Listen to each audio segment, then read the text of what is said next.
Astrology master ക്ലാസ്സിൻ്റെ പുതിയൊരു അധ്യായത്തിലേക്ക് ഏവർക്കും സ്വാഗതം.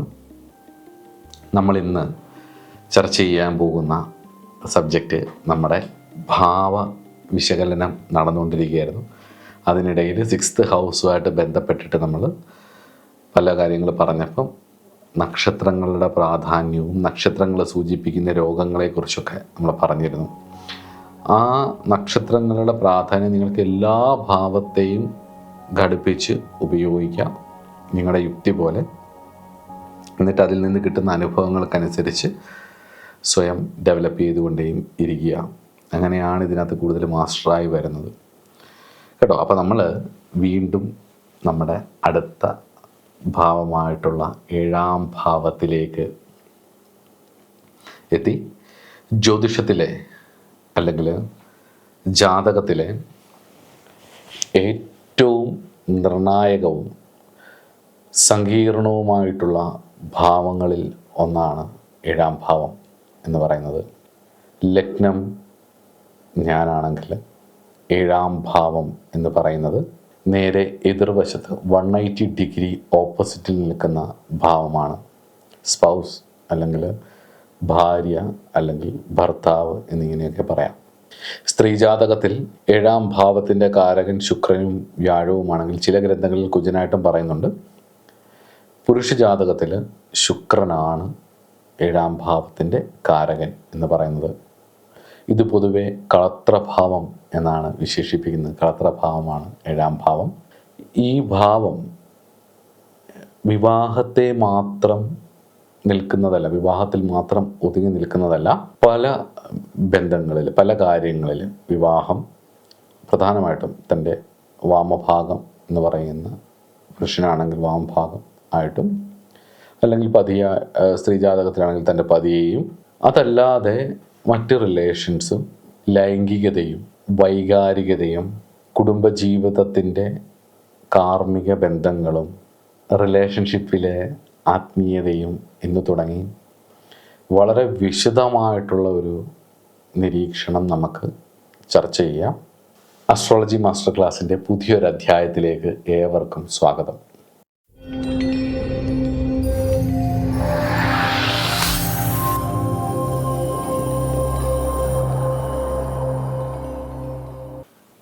പ്രധാന കാര്യങ്ങൾ ഒന്നുകൂടെ നോക്കാം.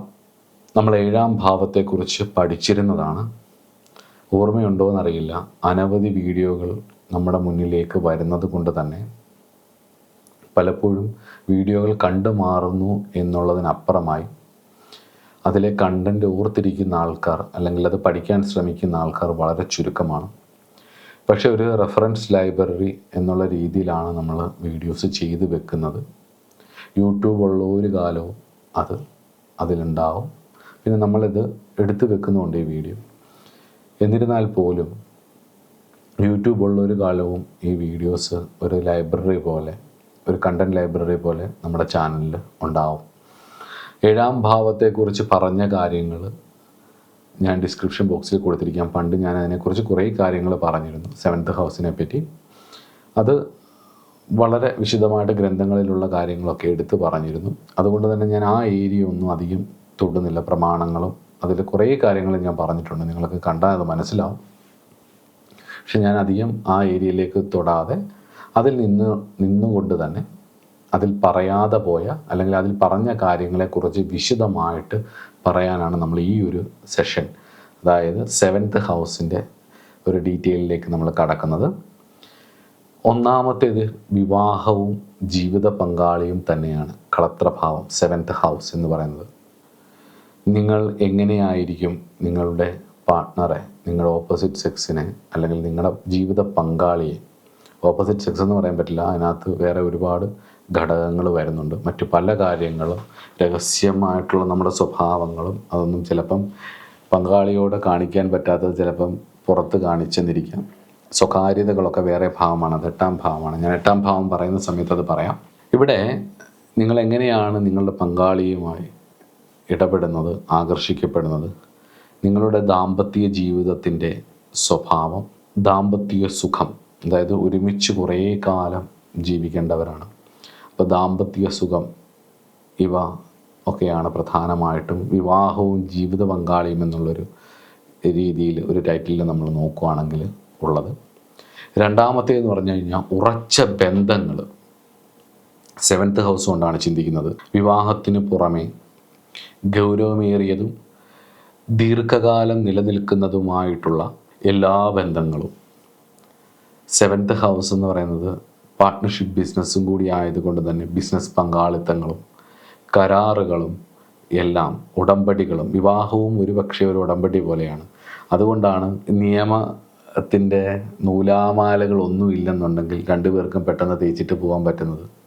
നിയമത്തിൻ്റെ നൂലാമാല എന്ന ഉടമ്പടി ഉള്ളത് കൊണ്ട് തന്നെ, നൂലാമാല എന്ന് തന്നെ പറയാം, ഒരു ഡോക്യുമെൻറ്റേഷൻ ഉള്ളത് കൊണ്ട് തന്നെ നാട്ടിൽ കൂണുപോലെ പെരുകുന്ന കുടുംബ കോടതി ഒന്ന് സന്ദർശിച്ചാൽ ഒരു കാലത്ത് വലിയ പ്രതീക്ഷയോടെ വിവാഹം കഴിച്ച പലരും കടുത്ത ശത്രുക്കളായി പെരുമാറുന്നത് നമുക്ക് കാണാം.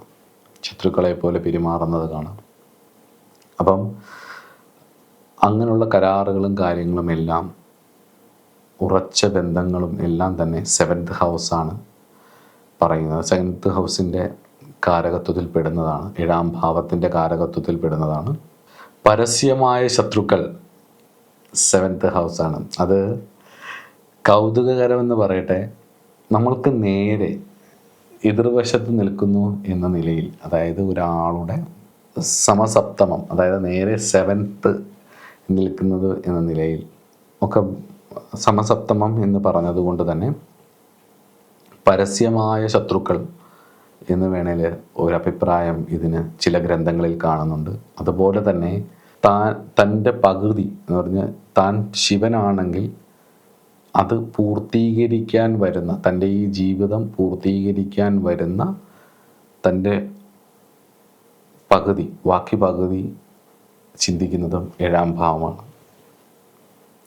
കുടുംബ വ്യവസ്ഥിതികൾ, അതുമായി ബന്ധപ്പെട്ടിട്ടുള്ള കാര്യങ്ങൾ, ഇതെല്ലാം 7th ഹൗസ് പറയും. വിവാഹ ജീവിതം, വിവാഹ കുടുംബങ്ങൾ, വിവാഹത്തിൻ്റെ ഗുണങ്ങൾ, വിവാഹം കഴിച്ച ശേഷമുള്ള ഗുണങ്ങൾ, വൈവാഹിക ഗുണങ്ങൾ, ഇതെല്ലാം പറയും. അപ്പം എതിരാളികൾ, കേസിലെ പ്രതിയോഗികൾ എന്നിവയും പ്രശ്നത്തിലൊക്കെ ആണെങ്കിൽ 7th ഹൗസ് ദൃഷ്ടി വരെ പറയും. ദൃഷ്ടിദോഷം, 7th ഹൗസിലെ ഗുളികൻ്റെ ബന്ധമൊക്കെ വരുമ്പോഴാണ് ദൃഷ്ടിദോഷം പറയുന്നത്.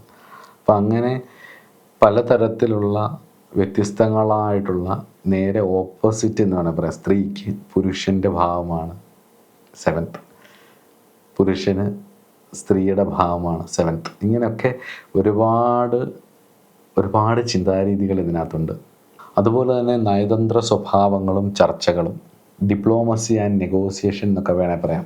അത്യാവശ്യം നല്ല കഴിവ് വേണം കുടുംബജീവിതത്തിൽ ഒരുമിച്ച് പോകാൻ. രണ്ടുപേരും ഒരുമിച്ച് വാശി പിടിച്ചാലത്തെ അവസ്ഥയൊന്നും ആലോചിച്ച് നോക്കി. ഒരു ദാമ്പത്തിക ജീവിതം നന്നായി പോകണമെന്നുണ്ടെങ്കിൽ രണ്ടുപേരും അവരവരുടേതായ തലങ്ങളിൽ നയതന്ത്രവും ചർച്ചകളും വേണം എന്നുള്ളതാണ്. ഇപ്പോൾ രണ്ടുപേരും ഒരുമിച്ച് ജോലിക്ക് പോവുകയാണെങ്കിൽ കുട്ടികളുടെ അവസ്ഥ, ഒരാൾ ജോലിക്ക് പോവുകയും മറ്റൊരാൾ കുട്ടിയെയും കുടുംബത്തെയും നോക്കുകയാണെങ്കിൽ താൻ ജോലിക്ക് പോകുന്നതുകൊണ്ടാണ് ഇവരെല്ലാം ജീവിക്കുന്നതെന്ന് ചിന്തിക്കുന്നതും, തിരിച്ച് അവരുള്ളത് കൊണ്ടാണ്, ഞാൻ ജോലിക്ക് പോകുമ്പോൾ അവരുള്ളത് കൊണ്ടാണ്, ആ ഏരിയ ഒക്കെ നോക്കുന്നത് കൊണ്ടാണ് എനിക്ക് കുറച്ച് ആ ഏരിയ ശ്രദ്ധിക്കേണ്ടതെന്ന് ചിന്തിക്കുന്നത് തമ്മിൽ ഒരുപാട് വ്യത്യാസമുണ്ട്. അപ്പം ഇരുവരും ഒരുപോലെ എഫേർട്ട് ഇട്ടാണ് ഒരു ദാമ്പത്യ ജീവിതം ഭംഗിയായിട്ട് കൊണ്ടുപോകുന്നത്. അത് ആ എഫേർട്ട് കൃത്യമായി അങ്ങോട്ടും ഇങ്ങോട്ടും അംഗീകരിക്കാതിരിക്കുകയും മനസ്സിലാകാതെ പോവുകയും ചെയ്യുമ്പം കടുത്ത ബുദ്ധിമുട്ടുകളിലേക്ക് പോകും. പലപ്പോഴും സാമൂഹ്യ വ്യവസ്ഥിതിയൊക്കെയാണ് കുറ്റം പറയുന്നത്. സമൂഹത്തെ പേടിച്ചാണ് കുട്ടികൾ ആത്മഹത്യ ചെയ്യുന്നത് എന്നൊക്കെ. അങ്ങനെയൊന്നുമില്ല. അത്യാവശ്യം മാനസിക ബലമുണ്ടെന്നുണ്ടെങ്കിൽ ആൾക്കാർക്ക് എക്കാലവും ഡിവോഴ്സ് ചെയ്യാമായിരുന്നു. അതുപോലെ തന്നെ സ്ത്രീകൾക്ക് സ്വാതന്ത്ര്യമില്ല എന്നൊക്കെ പറയും. സ്ത്രീകൾക്ക് സ്വാതന്ത്ര്യമില്ലാത്തത് കൊണ്ടാണ് അങ്ങനെ. എൻ്റെ ഒരു ഒബ്സർവേഷനിൽ എല്ലാ തരം ആൾക്കാരും എല്ലായിടത്തും ഉണ്ടെങ്കിലും ഞാൻ കുട്ടിക്കാലം മുതൽ ജീവിക്കുന്ന ഒരു നാട്ടിൽ ഏകദേശം ആ കാലഘട്ടത്തിൽ, ഇപ്പോഴല്ല, ഒരു 60 മുതൽ 70% വീടുകളിൽ, ഇപ്പം എൻ്റെ അമ്മയുടെയൊക്കെ പ്രായമുള്ള 60 മുതൽ 70% ഏരിയകളിലും ആ കാലഘട്ടത്തിൽ ഒരു 10-20 വർഷം മുമ്പ് മിക്ക ആൾക്കാരും ഗൾഫിലോ പട്ടാളത്തിലോ മറ്റെവിടെയെങ്കിലുമൊക്കെ ജോലിക്ക് പോകുന്നവരായിരിക്കും. ഹസ്ബൻഡന്മാർ സ്ത്രീകൾക്ക് ജോലിയുള്ളവർ, ടീച്ചർമാരായിട്ടോ അല്ലെങ്കിൽ ജോലിയുള്ളവർ വളരെ കുറവായിരുന്നു. അപ്പം അവരാണ് കുടുംബത്തെ നോക്കിക്കൊണ്ടിരുന്നതും മക്കളെ നോക്കിക്കൊണ്ടിരുന്നതും. ഇന്ന് കാണുന്ന എൻജിനീയേഴ്സും ഡോക്ടേഴ്സുമായിട്ടുള്ള അല്ലെങ്കിൽ നല്ല പൊസിഷനിലിരിക്കുന്ന പല പല മേഖലകളിലിരിക്കുന്ന പല ആൾക്കാരുടെയും വളർച്ചയ്ക്കും ആ തലത്തിനുമുള്ള കാരണം എന്ന് പറയുന്നു കഴിഞ്ഞാൽ ഒരുപാട് സ്ത്രീകൾ, ഒരുപാട് അമ്മമാരുടെ എഫേർട്ടാണ്. അപ്പം അവരാണ് പലപ്പോഴും പല കാര്യങ്ങളും തീരുമാനിക്കുന്നത്. ഇപ്പം എൻ്റെ വീട്ടിലാണെങ്കിൽ അമ്മയ്ക്ക് ജോലിയില്ല, അച്ഛനായിരുന്നു ജോലി ഉണ്ടായിരുന്നത്. പക്ഷേ അമ്മ തീരുമാനിക്കുന്ന തീരുമാനങ്ങളായിരുന്നു മിക്കതും നടന്നിരുന്നത്. അമ്മ അറിയാതെ ഒരു തീരുമാനം ആ വീട്ടിലെടുക്കാനുള്ള സ്വാതന്ത്ര്യം അച്ഛനായിരുന്നു ഇല്ലാതിരുന്നത്. അദ്ദേഹം ലീവ് ഉള്ളപ്പോൾ വരും, പിന്നെ തിരിച്ചു പോകും, ലീവ് ഉള്ളപ്പോൾ വരും, തിരിച്ചു പോകും. പക്ഷേ പ്രധാന കാര്യങ്ങളൊക്കെ ആ വീട്ടിലെ സ്ത്രീ അറിയാതെ ആ തീരുമാനം എടുത്താൽ പിന്നെ അവിടെ ഒരു കോളിളക്കം ഉണ്ടാവും. അത് എൻ്റെ വീട്ടിൽ മാത്രമല്ല, ഒട്ടുമിക്ക വീടുകളിലും അങ്ങനെ തന്നെ ആയിരുന്നു എന്നുള്ളതാണ്. എന്നാൽ ഇവർ തമ്മിലുള്ള ചെറിയ ചെറിയ വഴക്കുകളും കാര്യങ്ങളും പ്രശ്നങ്ങളുമൊക്കെ അവരതൊക്കെ ഹാൻഡിൽ ചെയ്ത് പോകാൻ കഴിയുകയും ചെയ്യുന്നു. അങ്ങനെ പലതരത്തിലുള്ള ഡിപ്ലോമാറ്റിക് ആയിട്ടുള്ള രണ്ടുപേരുടെയും രീതി. ഇന്നത്തെ കാലത്ത് അതിൻ്റെ പേര് അഡ്ജസ്റ്റ്മെൻ്റ് എന്നാണ്. അഡ്ജസ്റ്റ്മെൻറ്റ് ചർച്ചകളും കാര്യങ്ങളും ഒക്കെ ആകുമ്പം എന്തെങ്കിലും ഒരു പ്രശ്നം വരുമ്പം രണ്ടുപേരും രണ്ട് ധ്രുവങ്ങളിലാണെങ്കിലും ഒറ്റ കൈയായിരിക്കും പ്രശ്നം വരുമ്പം. അപ്പം അങ്ങനെയുള്ള പലതരത്തിലുള്ള നയതന്ത്ര കാര്യങ്ങളിലൂടെയാണ്, ചർച്ചകളിലൂടെയുമാണ് ഒരു കുടുംബം മുന്നോട്ട് പോകുന്നത് എന്ന് വിചാരിച്ച് എല്ലാ കുടുംബങ്ങളിലും ഭൂരിപക്ഷവും അങ്ങനെ തന്നെയാണ് കേട്ടോ. ഇന്നത്തെ കാലത്ത് അങ്ങനെ കുടുംബം നോക്കി നല്ല രീതിയിൽ അവർ ജീവിച്ച് വളർന്ന സംസ്കാരത്തെ മനസ്സിലാക്കുകയും അതിനനുസരിച്ചൊരു സാമൂഹിക പ്രതിബദ്ധതയോടുകൂടി ജീവിക്കുന്ന സ്ത്രീകളെ കുലസ്ത്രീകൾ എന്നൊക്കെ പറഞ്ഞിട്ട് കളിയാക്കുക ചെയ്യുന്നത്. ഈ പറയുന്ന സ്ത്രീകളുടെ ഒരു കോൺട്രിബ്യൂഷനാണ് അവരുടെ മക്കൾ. അവരുടെ ഒരു ലൈഫ് മൊത്തം എഫേർട്ട് ഇട്ടിട്ടാണ് അവരുടെ മക്കൾ, അവരുടെ കുടുംബത്തിൻ്റെ സ്റ്റാറ്റസ്. ഒരു സോഷ്യൽ ആനിമലല്ലേ മനുഷ്യൻ. അപ്പം അവൻ്റെ സൊസൈറ്റിയോടുള്ള അവൻ്റെ പ്രതിബദ്ധതയാണ് ആ കാണിക്കുന്നത്. അത് പ്രത്യേകിച്ച് എല്ലാ ആൾക്കാരും, ഇപ്പം രണ്ടുപേരും ജോലിക്ക് പോകുന്ന വീടുകൾ ഉണ്ടാവും. ഇന്നത്തെ കാലത്ത് ഒരുപാട് പേര് രണ്ടുപേർക്കും ജോലി ഉണ്ടായിട്ട് ജീവിക്കുന്ന ഒരുപാട് വീടുകളുണ്ട്. പക്ഷേ ചിലപ്പം കുഞ്ഞുങ്ങൾ വളരുമ്പം കുഞ്ഞുങ്ങളെ നോക്കേണ്ടി വരും. കുഞ്ഞുങ്ങൾക്ക് എന്തെങ്കിലും അസുഖങ്ങളുണ്ടെങ്കിലൊക്കെ പലപ്പോഴും അമ്മമാരാണ് അവരുടെ കരിയർ സാക്രിഫൈസ് ചെയ്യുന്നത്. ഭൂരിപക്ഷവും അച്ഛന്മാർ ചെയ്യുന്ന സ്ഥലങ്ങളുമുണ്ട്, ഭൂരിപക്ഷവും അമ്മമാരാണ് സാക്രിഫൈസ് ചെയ്യുന്നത്. ആ സ്ത്രീകൾ കുടുംബത്തെ നോക്കി അവരുടെ അവർക്ക് ജീവിക്കാനുള്ള ഒരു ഇതെന്ന് പറയുന്നത് ആ സൊസൈറ്റി തരുന്ന ആ ഒരു കാര്യങ്ങളും അവരുടെ സംസ്കാരവും അവരുടെ പ്രാർത്ഥനകളും അവരുടെ കുഞ്ഞുങ്ങളെ നോക്കുന്ന കാര്യങ്ങളും ഒക്കെയാണ്. അപ്പോൾ അതിനെയൊക്കെയാണ് കളിയാക്കുന്നത്. അതായത് നമുക്ക് പലപ്പോഴും അത് കാണുമ്പം വിഷമം വരും. കാരണം ഒരു 10, 35, 40 വർഷത്തെ സ്ത്രീകളുടെ ത്യാഗമാണ് പലപ്പോഴും ഒരു കുടുംബത്തിൻ്റെ നട്ടെല്ലും അടിത്തറയുമായിട്ട് മാറുന്നത്. അതുകൊണ്ട് ഒരുപാട് കഴിവുള്ള സ്ത്രീകൾ ഉള്ളത് കൊണ്ട് തന്നെയാണ് പലപ്പോഴും കുടുംബജീവിതവും കുടുംബവും നന്നായിട്ട് പോകുന്നത് എന്നുള്ളതാണ് എൻ്റെ വിശ്വാസം. ഞാൻ കൂടുതലും കണ്ടിട്ടുള്ള അങ്ങനെയാണ്. ഇപ്പം ഉത്തരവാദിത്തമില്ലാതെ ജോലി മാത്രം ചെയ്യുകയും വീട്ടിൻ്റെ വലിയ ഉത്തരവാദിത്തങ്ങളൊന്നും എടുക്കാതെ, നമ്മുടെ നാടൻ ഭാഷയിൽ പറഞ്ഞാൽ കാള കളിച്ച് നടക്കുന്നവർ, അല്ലെങ്കിൽ ഭയങ്കര ദേഷ്യ സ്വഭാവം കാണിക്കുന്നവർ, നാർസിസ്റ്റിക് രീതികളിൽ പെരുമാറുന്ന ആൾക്കാർ ഒക്കെ അവരുടെയൊക്കെ ഭാര്യമാരായിട്ടിരിക്കുന്ന പലരും തിരിച്ചുമുണ്ട് കേട്ടോ, തിരിച്ചുമുണ്ട്. പക്ഷെ എന്നാലും പറയാം, അവരുടെയൊക്കെ ഭാര്യമാരായിട്ടിരിക്കുന്ന പലരും പ്രായമുള്ളവർ, അതായത് ഒരു 50 വയസ്സ് 55 വയസ്സ് കഴിഞ്ഞവരുടെയൊക്കെ അവരുടെ മക്കൾ നല്ല രീതിയിൽ എത്തിയിട്ടുണ്ടെങ്കിൽ ആ അമ്മമാർ എത്രത്തോളം ആ റിലേഷൻഷിപ്പിനും അതുപോലെ തന്നെ കുടുംബത്തിനും വേണ്ടി എത്രത്തോളം സാക്രിഫൈസ് ചെയ്തിട്ടുണ്ടെന്നുള്ളത് നമ്മൾ ആലോചിക്കേണ്ടതാണ്. അപ്പോൾ നമ്മൾ ഇന്നത്തെ പുരോഗമന രീതിയിൽ പറയുമ്പോൾ ആര് പറഞ്ഞു സാക്രിഫൈസ് ചെയ്യാൻ എന്നൊക്കെയാണ് ചോദിക്കുന്നത്. എന്തിനു സാക്രിഫൈസ് ചെയ്തു, നിങ്ങളത് വിട്ടിട്ട് വന്നൂടെയെന്ന്. അതിൻ്റെ റിസൾട്ടാണ് അവരുടെ ഫാമിലി, അവരുടെ കുടുംബം, അവരുടെ മക്കൾ, അവരുടെ കൊച്ചുമക്കൾ, അവരുടെ ബാക്ക് ബോൺ, അവരുടെ ഫിനാൻഷ്യൽ സ്റ്റെബിലിറ്റി, ഇതെല്ലാം അവർക്ക് സമൂഹത്തിൽ കിട്ടുന്ന വാല്യൂ. ഓരോ സൊസൈറ്റിയുടെയും ബാക്ക് ബോൺ എന്ന് പറയുന്നത് ഒരു കുടുംബമാണ്, നല്ലൊരു കുടുംബമാണ്. അത് വാസ്തവത്തിൽ 7ാം ഭാവം പാർട്ട്ണറിലൂടെയാണ് പോകുന്നത്. തിരിച്ചും മറിച്ചും കേട്ടോ, സ്ത്രീയായാലും പുരുഷനായാലും തിരിച്ചും മറിച്ചും അത് അതിലൂടെ തന്നെയാണ് പോകുന്നത്. അടുത്ത ഒരു പ്രധാന കാര്യം എന്ന് പറയുന്നത് നാം അന്വേഷിക്കുന്ന ഒരു കാര്യമാണ്. അത് കുറച്ചുകൂടെ സ്പിരിച്വലാണ്. പലപ്പോഴും നമ്മളിൽ ഇല്ലെന്ന് തോന്നുന്ന കാര്യങ്ങൾ, ഇല്ലെന്ന് തോന്നുന്ന ഗുണങ്ങൾ ഞാൻ എന്തോ പൂർണ്ണതയാവുന്നില്ല എന്നുള്ള വിഷയത്തിൽ പൂർണ്ണതയ്ക്ക് വേണ്ടി ആണ് നാം പങ്കാളിയെ തേടുന്നത്. ആ സൂചനകൾ തരുന്നതും ഏഴാം ഭാവമാണ്. തൻ്റെ പാർട്ട്ണർ, ഒരു കൂട്ട്, ഒന്ന് ചേർത്ത് നിർത്താൻ, ഇഷ്ടപ്പെടാൻ, സ്നേഹിക്കാൻ തുടങ്ങി സർവ്വ വിഷയങ്ങളും അതുമായി ബന്ധപ്പെട്ട് കിടക്കുന്നു. അതുകൊണ്ട് തന്നെ ഈ ഭാവത്തിൻ്റെ കാരകൻ എന്ന് പറയുന്നത് ശുക്രനും നൈസർഗിക ഏഴാം ഭാവം എന്ന് പറയുന്ന തുലാം രാശിയും ആയതുകൊണ്ട് തന്നെ എപ്പോഴും ആട്ടമുള്ള ഒരു ഭാവവും കൂടിയാണ് ഏഴാം ഭാവം എന്നുള്ളത് ഓർക്കുക.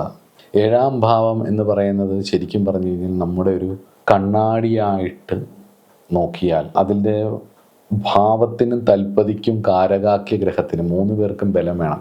ഇവർക്ക് 3 പേർക്കും ബലമില്ല എന്നുണ്ടെങ്കിൽ ഉറപ്പായിട്ടും 10ൽ 10 പൊരുത്തമുണ്ടെങ്കിലും അയാൾക്ക് പങ്കാളിയുമൊത്തുള്ള ജീവിതത്തിൽ വിജയമുണ്ടാവില്ല എന്നുള്ളത് എൻ്റെ ഇത്രയും കാലത്തെ ജ്യോതിഷാനുഭവം കൊണ്ട് എനിക്ക് മനസ്സിലായ കാര്യമാണ്. അതുകൊണ്ട് തന്നെയാണ് കഴിഞ്ഞ വീഡിയോയിൽ ഞാൻ പറഞ്ഞത്, സംഹിതയിൽ ഉള്ള മുഹൂർത്ത വിഷയങ്ങളും പൊരുത്ത വിഷയങ്ങളുമൊക്കെ കാലദേശങ്ങൾക്കനുസരിച്ച് പരിശോധിക്കേണ്ടതാണ് എന്ന് പറയാൻ കാരണം അതാണ്. പങ്കാളിത്തം, പാർട്ട്ണർഷിപ്പ് പരസ്പര പൂരകങ്ങളായിട്ടുള്ള ഒരു ഭാഗമാണിത്. കോംപ്ലിമെൻ്ററി നേച്ചർ, അതായത് ഫസ്റ്റ് ഹൗസ് എന്ന് പറയുന്നത് ഞാനാണെന്ന് പറഞ്ഞല്ലോ. ഇപ്പോൾ ലഗ്നം എന്ന് പറയുന്നത് നമ്മൾ ഓരോരുത്തരുമാണ്. നമ്മുടെ വ്യക്തിത്വമാണെങ്കിൽ ഏഴാം ഭാവം നമ്മുടെ വ്യക്തിത്വത്തിന് പൂർണ്ണത നൽകാൻ നാം പുറത്തു നിന്ന് അന്വേഷിക്കുന്ന ഗുണങ്ങളെയാണ് സൂചിപ്പിക്കുന്നത്. ഉദാഹരണത്തിന് ഏഴാം ഭാവത്തിൽ ശുക്രൻ നിൽക്കുന്ന ഒരാളിന്, അത് വേറൊരു ദോഷമുണ്ട്, കാരകോ ഭാവനാശക എന്നുള്ളത്. ഏഴിൽ ശുക്രൻ നിൽക്കുന്നത് മറ്റു മാരകബന്ധമൊക്കെ ഉണ്ടെങ്കിൽ അത് ദോഷം ചെയ്യും. എന്നിരുന്നാൽ പോലും ഏഴിൽ ശുക്രൻ നിൽക്കുന്ന ഒരാളിന്, അല്ലെങ്കിൽ ശുക്രന് നല്ല ബലമുള്ള ഒരാളിന്, അയാൾ വലിയ റൊമാൻറ്റിക് ആയിട്ടുള്ള ഒരാളായിരിക്കും, ഒരു ആർട്ടിസ്റ്റിക് നേച്ചറുള്ള ഒരാളായിരിക്കും. അയാൾ എപ്പോഴും പൂർണ്ണതയാവാൻ വേണ്ടി ശ്രമിക്കുന്നത് ആ നേച്ചറിൻ്റെ ഇൻസെക്യൂരിറ്റിയെ, ആ വ്യക്തിയുടെ ഇൻസെക്യൂരിറ്റിയെ മറികടക്കാൻ കഴിയുന്ന, സപ്പോർട്ട് ചെയ്യാൻ കഴിയുന്ന, ആ വ്യക്തിക്ക് റിലേ ഓൺ ചെയ്യാൻ കഴിയുന്ന ഒരു പാർട്ട്ണറെ ആയിരിക്കും എന്നുള്ളത് 100% ഉറപ്പാണ്. ഏഴിൽ ശുക്രൻ നിൽക്കുന്ന ഒരാളിന് ഏഴിൽ ശനി നിൽക്കുന്ന ഒരാളെ വിവാഹം കഴിച്ചാൽ അവരുടെ നേച്ചർ തമ്മിൽ, അല്ലെങ്കിൽ ജാതകത്തിൽ ഏഴിൽ ശുക്രൻ ഏറ്റവും ബലമുള്ള ഒരാളിന് ഏഴിൽ ശനി നിൽക്കുന്ന ഒരാളെ കല്യാണം കഴിച്ചാൽ, അല്ലെങ്കിൽ ഏഴിൽ രവി നിൽക്കുന്ന ഒരാളെ കല്യാണം കഴിച്ചാൽ, അല്ലെങ്കിൽ ഏഴിൽ ബുധൻ നിൽക്കുന്ന ഒരാൾ, അല്ലെങ്കിൽ ബുധൻ ഏറ്റവും ബലമുള്ള ഒരാളെ കല്യാണം കഴിച്ചാൽ ഭയങ്കര ബുദ്ധിമുട്ടായിരിക്കും. പ്രത്യേകിച്ച് ഈ ഒരാളുടെ ജാതകത്തിൽ ഏറ്റവും കൂടുതൽ ബലം ശുക്രനും വേറൊരാളുടെ ജാതകത്തിൽ ഏറ്റവും ബലമുള്ള ബുധനുമാണെങ്കിൽ, ഇവർ കമ്മ്യൂണിക്കേറ്റ് ചെയ്യുമ്പം, പ്രണയമാണെങ്കിൽ കമ്മ്യൂണിക്കേറ്റ് ചെയ്യുമ്പം അപ്പുറത്തേക്കുന്ന ആളിന് നന്നായിട്ട്, ബുധന് ബലമുള്ള ആളിന് നന്നായിട്ട് പ്രണയം സംസാരിക്കാൻ അറിയായിരിക്കും. വാഗൊണ്ട് പ്രണയിക്കും, വാഗൊണ്ട് സ്നേഹിക്കും, നന്നായിട്ടത് പ്രകടിപ്പിക്കാൻ അറിയായിരിക്കും. പക്ഷേ അവർ റിയൽ ലൈഫിലേക്ക് വരുമ്പോൾ, വിവാഹത്തിലേക്ക് വരുമ്പം ശുക്രന് ബലമുള്ള ആളിൻ്റെ രീതികൾക്കനുസരിച്ച് അവരുടെ ഇൻസെക്യൂരിറ്റിയെ കവർ ചെയ്യാൻ ബുധന് കഴിവില്ല. ബുധന് ബലമുള്ള ഒരാളിന് കഴിവില്ല. അയാളൊരു കമ്മ്യൂണിക്കേറ്റർ മാത്രമാണ്. എക്സ്പ്രസ് ചെയ്യുന്നതിന് സോളില്ല. അപ്പം അതുകൊണ്ടാണ് ഋഷിമാർ ബുധൻ നീചനാവുന്നിടത്ത് ശുക്രൻ ഉച്ചനാവുന്നതും, ശുക്രൻ എക്സോൾട്ടഡ് ആവുന്ന സ്ഥലത്ത് ബുധൻ നീചനാവുന്നതും. അപ്പോൾ ആ ഗ്രഹത്തിൻ്റെ ബലം ആ വ്യക്തിയുടെ സൈക്കോളജിയെ എത്രത്തോളം സ്വാധീനിക്കും എന്നുള്ളത് മനസ്സിലാക്കണം. ഒരു കാലത്ത് പണ്ട് കാലങ്ങളിൽ, അതായത് ഒരുപാട് പണ്ട് കാലങ്ങളിൽ, പുരാണ കാലഘട്ടങ്ങളിൽ ഒക്കെ നമ്മൾ വിവാഹത്തെക്കുറിച്ച് പറയുമ്പം അതിൽ പറഞ്ഞിരിക്കുന്നിടത്തൊന്നും പൊരുത്തശോധനയോ ചൊവ്വാദോഷമോ ഒന്നും പറയുന്നില്ല. നിങ്ങൾ ശ്രദ്ധിച്ച് നോക്കിയാൽ മനസ്സിലാവും. പുരാണങ്ങളിൽ എവിടെയോ, പാരമ്പര്യ കൃതികളിൽ എവിടെയോ ഒന്നും അത് ഈ പൊരുത്തശോധനയുടെ ഒരു രീതി കാണുന്നില്ല. ഇവരെല്ലാം സാധകരായിരുന്നത് കൊണ്ടും കുട്ടിക്കാലം മുതലേ ഗുരുകുല സമ്പ്രദായത്തിൽ ജീവിക്കുകയും ചെയ്യുമ്പം അവർക്ക് അവരുടെ നിലവാരത്തിനുള്ള ഒരാളെ കണ്ടാൽ അവരുടെ എനർജി വെച്ച് ഇവർക്ക് മനസ്സിലാവുകയും പരസ്പരം അങ്ങോട്ടും ഇങ്ങോട്ടും അനലൈസ് ചെയ്യാൻ പറ്റുകയും അങ്ങനെയായിരുന്നു വിവാഹം നടന്നിരുന്നത്. ഇപ്പം ശ്രീകൃഷ്ണ പരമാത്മാവ് രുക്മിണീദേവിയെ കല്യാണം കഴിക്കുന്നതും, ശ്രീരാമചന്ദ്രൻ വിശ്വാമിത്രൻ്റെ യാഗം കാക്കാൻ പോയിട്ട് തിരിച്ചു വരുന്ന സമയത്ത് സീതാദേവിയെ കല്യാണം കഴിക്കുന്നതും ഒന്നും അറേഞ്ച്ഡ് മാരേജ് അല്ലായിരുന്നല്ലോ. അപ്പോൾ അത് പുരാണങ്ങളിൽ പറയുന്നത് നിങ്ങൾ ശ്രദ്ധിച്ച് കേൾക്കണം. അത് അറേഞ്ച്ഡ് മാരേജ് മോശമാണെന്നൊന്നുമല്ല കേട്ടോ. അപ്പോൾ അത് അറേഞ്ച് ചെയ്ത് മാരേജ് ചെയ്യുമ്പോൾ അത് പ്രധാനമായിട്ടും അവർക്ക് ചേരുന്ന, അവർക്ക് ഇഷ്ടപ്പെടുന്ന, അവരുമായി യോജിക്കുന്ന രീതിയിലുള്ള, അവരുടെ സ്വഭാവങ്ങളുമായിട്ട് യോജിക്കുന്ന രീതിയിലുള്ള ഒരാളെയാണ്. പണ്ട് കാലത്ത് അങ്ങനെയുള്ളവർ ഉണ്ടായിരുന്നു. അവർക്ക് അതിനുള്ള കഴിവുണ്ടായിരുന്നു. അവർക്ക് പരസ്പരം അങ്ങോട്ട് മനസ്സിലാക്കാനുള്ള ബുദ്ധിശക്തി ഉണ്ടായിരുന്നു. പ്രചോദിതമായിരുന്നു. പക്ഷേ ഈ കാലം കുറേ പോയി. നമ്മൾ വളരെ വളരെ സങ്കുചിതമായിട്ടും സെൽഫിഷായിട്ടും മെറ്റീരിയലിസ്റ്റിക് ആയിട്ടുള്ള കാര്യങ്ങളിൽ ബേസ് ചെയ്തിട്ടാണ് ഇന്ന് വിവാഹങ്ങൾ പലതും. ഇന്ന് വിവാഹം കഴിക്കാൻ പോകുമ്പോൾ ആദ്യം നോക്കുന്നത് ജോലി, സമ്പത്ത്, ഫാമിലി ബാക്ക്ഗ്രൗണ്ട്, ഇത് കഴിഞ്ഞ് സൗന്ദര്യം. ഇത്രയും കൂടെ കഴിഞ്ഞിട്ടേ അവർ ബാക്കിയുള്ള കാര്യത്തെക്കുറിച്ച് ആലോചിക്കത്തുള്ളൂ. കാരണം എന്ന് വെച്ച് കഴിഞ്ഞാൽ ലൈഫിൽ ഒരു സന്തുലനാവസ്ഥ വരണമെങ്കിൽ മറ്റൊരാളെ പരിഗണിക്കുന്നതിനെക്കുറിച്ചും സ്വന്തം ആവശ്യങ്ങളും തൻ്റെ പങ്കാളിയുടെ ആവശ്യങ്ങളും തമ്മിൽ എങ്ങനെ ഒരു സന്തുലനാവസ്ഥ നിലനിർത്തി പോകാം എന്നുള്ളതും ഒക്കെ പല രീതിയിൽ അത് നോക്കിയിട്ടായിരിക്കണം ഒരു വിവാഹം എന്നാണ് പറയുന്നത്. 28 തരത്തിലുള്ള വിവാഹത്തെക്കുറിച്ച് ജ്യോതിഷത്തിൻ്റെ പല ഗ്രന്ഥങ്ങളിലും പറയുന്നുണ്ട്. ഞാൻ എപ്പോഴോ ഒരു വീഡിയോയിൽ അത് പറയുകയും ചെയ്തിരുന്നു. എനിക്കൊന്ന് ശുക്രനെ കുറിച്ചുള്ള വീഡിയോയിലായിരുന്നു തോന്നുന്നു അത് പറഞ്ഞിരുന്നത്. അപ്പം നിയമപരമായിട്ടുള്ളൊരു വിവാഹവും 7ാം ഭാവം കൊണ്ടാണ് ചിന്തിക്കുന്നത്.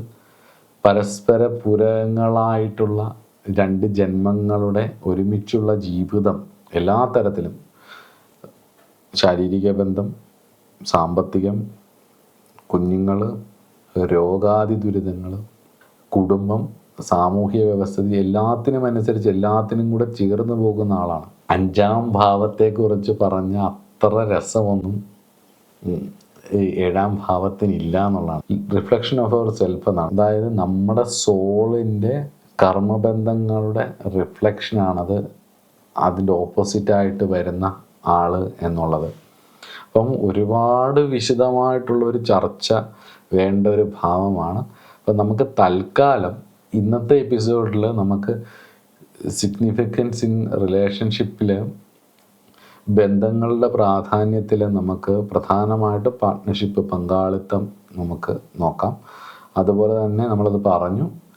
അതേപോലെ തന്നെ കോംപ്ലിമെൻ്ററി നേച്ചർ, പരസ്പര പൂരകങ്ങളായിട്ട് എൻ്റെ വ്യക്തിത്വത്തിൻ്റെ നേരെ എതിര് വ്യക്തിത്വമായിട്ട് വരികയും എനിക്കില്ലാത്തത്, എതിരെന്നുള്ളതിന് ഉള്ളത് നെഗറ്റീവായിട്ട് എടുക്കരുത്. എനിക്കില്ലാത്തത് അവിടെയും അവിടെ ഇല്ലാത്തത് എന്നിലൂടെ അവരിലേക്കും എന്നുള്ള ഒരു ഭാവമാണ് ഈ ഭാവം. അതുപോലെ പരസ്പരമായിട്ടുള്ള 2 വ്യക്തികൾ തമ്മിലുള്ള സന്തുലനാവസ്ഥ, ബാലൻസ് സൂചിപ്പിക്കുന്നത് 7th ഹൗസാണ്. അതുപോലെ തന്നെ ഓപ്പൺ എനിമി, വിരോധാഭാസം എന്ന് നമുക്ക് തോന്നാം, എന്നാൽ പോലും പരസ്യമായിട്ടുള്ള ശത്രുക്കളെയും 7ാം ഭാവം കൊണ്ട് ചില സമയങ്ങളിൽ സൂചിപ്പിക്കും. വിവാഹമോചന കേസുകളിൽ ഇന്നലകളിലെ പ്രണയിനി അല്ലെ പ്രണയിച്ചിരുന്ന ആള്, ഇന്നലകളിലെ ഭർത്താവ് അല്ലെ ഭാര്യ ഇന്ന് കടുത്ത ശത്രുവായിട്ട് മാറുകയും തൻ്റെ കുഞ്ഞുങ്ങളെ കാണിക്കാൻ പോലും കരുണ കാണിക്കാത്ത രീതിയിൽ അവരെ പോലും സമ്പത്തിന് വേണ്ടിയും പല കാര്യങ്ങൾക്ക് വേണ്ടിയും നീതിക്ക് വേണ്ടിയും ലോ ഉപയോഗിച്ച് മുന്നോട്ട് പോകുമ്പം ശത്രുക്കളായി ശത്രുസ്ഥാനത്ത് കാണേണ്ട അവസ്ഥ. 2 ഭാഗത്തും വക്കീലുമാർ, ഒരു ജഡ്ജ്, അങ്ങനെ പല വിഷയങ്ങളും നമ്മുടെ സമൂഹത്തിൽ കാണുന്നതാണ്. അപ്പം പരസ്യമായ ശത്രുക്കൾ, ഓപ്പൺ എനിമീസ് എന്ന് വേണമെങ്കിൽ പറയാം. എല്ലാവർക്കും അറിയാമായിരിക്കുമല്ലോ അത്. കേസിന് പോയേക്കുക അവൻ അല്ലെ അവളെന്ന് പറഞ്ഞു കഴിഞ്ഞാൽ നമുക്കറിയാം. കേസെന്ന് പറഞ്ഞ ശത്രുക്കളുമായിട്ട് ബന്ധപ്പെട്ട് വഴക്കുണ്ടാകുമ്പോഴാണല്ലോ കേസുകളും കോടതിയിലേക്കൊക്കെ എത്തുന്നത്. അവിടെ ചെല്ലുമ്പം ഇന്നലകളിൽ ഒരിക്കലെങ്കിലും ആത്മാർത്ഥമായി സ്നേഹിച്ചിരുന്ന അല്ലെ സ്നേഹിക്കാൻ ശ്രമിച്ച ആളായിരിക്കും ഇന്ന് അവരെയാണ് ധനത്തിന് വേണ്ടി ഭയങ്കര കാൽക്കുലേറ്റീവായിട്ടൊക്കെ ധനത്തിന് വേണ്ടി ഉപയോഗിക്കുന്നവരുണ്ട്. വളരെ കാൽക്കുലേറ്റീവായിട്ട്. എൻ്റെ അടുത്തൊരിക്കൽ ഒരാൾ പറഞ്ഞൊരു കാര്യമുണ്ട്. കൺസൾട്ടേഷൻ എടുത്തണം. അപ്പം പുള്ളി വിവാഹമോചനം കഴിഞ്ഞു, ആ കേസിൽ നിന്ന് ഒഴിഞ്ഞു. അത്യാവശ്യം ഫിനാൻഷ്യലി സ്ട്രോങ് ആയിട്ടുള്ള നല്ല ജോലിയുള്ള ഒരാളുമാണ്. ബാംഗ്ലൂരിൽ ഒരു IT പ്രൊഫഷനിൽ നല്ല പൊസിഷനിലിരിക്കുന്ന ഒരാളാണ്. വളരെ കൊച്ചു പ്രായമാണ്, 32-33 വയസ്സ്. അപ്പം ഈ പയ്യൻ വിവാഹം കഴിച്ചു. 6 മാസത്തിനുള്ളിൽ ഡിവോഴ്സായി. ഒരു ഹ്യൂജ് എമൗണ്ട് ആയിരുന്നു അതിനെ ആ കേസിൽ നിന്ന് മാറാൻ വേണ്ടി കൊടുത്തിരുന്നത്. അദ്ദേഹത്തിൻ്റെ അമ്മയ്ക്കും അച്ഛനും എതിരെയൊക്കെ കേസ് പോയി.